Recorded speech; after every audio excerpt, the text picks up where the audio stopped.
Hi friends, Shashi YouTube ಸ್ಟುಡಿಯೋಗೆ welcome. ಏನಪ್ಪ ಇದು ಕುಕ್ಕಿಂಗ್ ಮಾಡೋದು ಬಿಟ್ಟು ಇದೇನೋ ಫ್ರಿಜ್ ನೋಡಿಸಿದ್ದೀರಾ ಅಂತ ಅಂದ್ಕೊಳ್ತಾ ಇದ್ದೀರಾ. ಇವತ್ತು ನಿಮ್ಮೊಂದಿಗೆ ಒಂದು ಇಂಪಾರ್ಟೆಂಟ್ ಆದ ವಿಷಯ ಶೇರ್ ಮಾಡ್ಕೋಬೇಕು ಅನ್ನಿಸ್ತು, ಅದಕ್ಕೆ ಮಾಡ್ಕೋತಾ ಇದ್ದೀನಿ ಫ್ರೆಂಡ್ಸ್. ನೋಡಿ, ಈ ಫ್ರಿಜ್ ಅನ್ನೋದು ನಾವು ಫ್ರಿಜ್ಜಲ್ಲಿರೋ ಐಸು ತುಂಬ ಬೇಗ ಕ್ಲೀನ್ ಮಾಡಬೇಕು ಅಂದ್ಬಿಟ್ಟು ನಾವು ಒಂದು ಚಾಕು ಆಗಲಿ ನೈಫ್ ಆಗಲಿ ಇಂಥದ್ದನ್ನೆಲ್ಲ ಯೂಸ್ ಮಾಡಿದರೆ ಆದರೆ ಫ್ರಿಜ್ ಅನ್ನೋದು ಹಾಳಾಗಿಬಿಡುತ್ತೆ.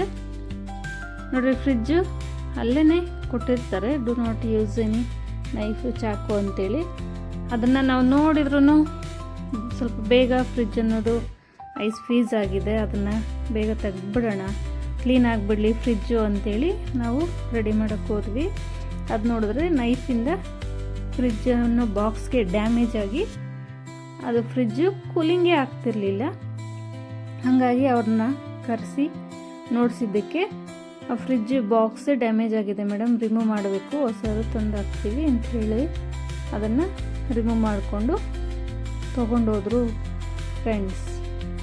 ಹಾಗಾಗಿ ನೋಡಿ, ಏನೇ ಒಂದು ಎಮರ್ಜೆನ್ಸಿಗಾಗಲಿ ಐಸ್ ಬೇಕು ಅನ್ನೋದಕ್ಕಾಗಲಿ ಒಂದು ನೈಫ್ ಆಗಲಿ ಇಂಥದ್ದನ್ನು ಯೂಸ್ ಮಾಡೋದು ತುಂಬಾ ದೊಡ್ಡ ತಪ್ಪು ಅಂತ ನನಗೆ ಅನಿಸಿದ್ದು.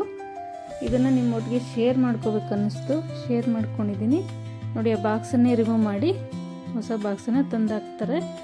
ನೋಡಿ, ಇಲ್ಲೆಲ್ಲ ಕಾಣ್ತಿದೆ ಅಲ್ವಾ, ಆ ನೈಫಲ್ಲಿ ಮಾಡಿರೋದ್ರಿಂದ ಆ ಗ್ಯಾಸ್ ಅನ್ನೋದು ಲೀಕ್ ಆಗುತ್ತಂತೆ.